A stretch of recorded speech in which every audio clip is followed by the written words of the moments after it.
Balochistan liberation army आखिर चाहती क्या है? क्या कारण है जो बार बार हमले होती हैं? क्या है वजह? समझते हैं विस्तार से। वीडियो के लास्ट तक बने रहें हमारे साथ। नमस्कार दोस्तों। बलूचिस्तान पाकिस्तान का सबसे बड़ा लेकिन सबसे उपेक्षित प्रांत रहा है। आज़ादी के बाद से ही ये इलाका सत्ता, संसाधन और पहचान की लड़ाई लड़ता आया है। प्राकृतिक गैस, सोना, तांबा और दुर्लभ खनिजों से भरपूर होने के बावजूद स्थानीय आबादी को इसका लाभ नहीं मिला। यही असंतोष समय के साथ विद्रोह में बदल गया। शनिवार को यह गुस्सा अपने सबसे खतरनाक रूप में सामने आया जब बलूचिस्तान के कई शहरों में एक साथ हमले हुए। ये कोई बिखरी हुई हिंसा नहीं थी, बल्कि दशकों में पहली बार देखा गया ऐसा समन्वित ऑपरेशन था जिसने पूरे पाकिस्तान को हिला दिया। इन हमलों में सुरक्षा प्रतिष्ठान, पुलिस चौकियां, सरकारी इमारतें, जेल, हाईवे, रेलवे लाइन और रणनीतिक ठिकाने निशाने पर रहे। बड़े शहरों से लेकर तटीय इलाकों तक एक ही समय पर गोलाबारी, विस्फोट और आत्मघाती हमले हुए।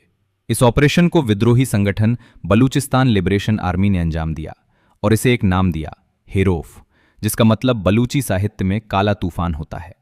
कुछ जगहों पर जेलों पर हमला हुआ और कैदी छुड़ाए गए।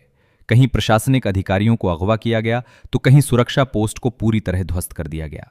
सड़कों और रेलमार्गों को बंद कर दिया गया, जिससे पूरे प्रांत की आवाजाही ठप हो गई। ये साफ संकेत था कि हमला सिर्फ डर फैलाने के लिए नहीं, बल्कि राज्य की पकड़ को चुनौती देने के लिए किया गया है। मौतों को लेकर अलग अलग दावे सामने आए। सरकार, सेना और विद्रोही संगठन तीनों के आंकड़े अलग हैं। यही इस संघर्ष की एक सच्चाई भी है, जहां सूचना भी युद्ध का हिस्सा बन जाती है। इस पूरे घटनाक्रम ने अंतर्राष्ट्रीय ताकतों को भी सतर्क कर दिया है। वजह साफ है, बलूचिस्तान सिर्फ पाकिस्तान का अंदरूनी मामला नहीं रहा। ग्वादर बंदरगाह, चीन पाकिस्तान आर्थिक गलियारा और अरबों डॉलर का बुनियादी ढांचा निवेश इस क्षेत्र को वैश्विक राजनीति का केंद्र बनाता है। वहीं दूसरी तरफ महत्वपूर्ण खनिजों को लेकर अमेरिका की दिलचस्पी भी लगातार बढ़ रही है। लेकिन जिस जमीन पर ये योजनाएं खड़ी हैं, वही जमीन सबसे ज्यादा अस्थिर है। बलूचिस्तान का भूगोल ऐसा है जहां नियंत्रण बनाए रखना किसी भी सेना के लिए बेहद मुश्किल होता है।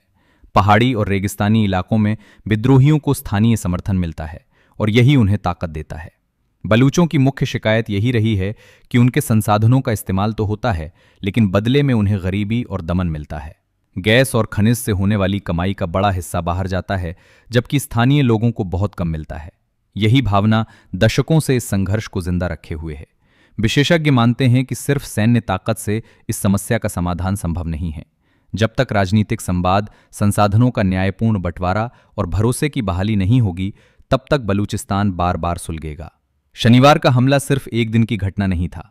ये उस लंबे इतिहास की याद दिलाता है जिसे लगातार नजरअंदाज किया गया और जो अब पाकिस्तान के लिए सबसे बड़ी आंतरिक सुरक्षा चुनौती बन चुका है। तो बस आज के लिए इतना ही। वीडियो आपको कैसा लगा कमेंट में अपनी राय जरूर दीजिएगा। मिलते हैं नेक्स्ट वीडियो में। तब तक के लिए जय हिंद, वंदे मातरम। आपका दिन शुभ हो।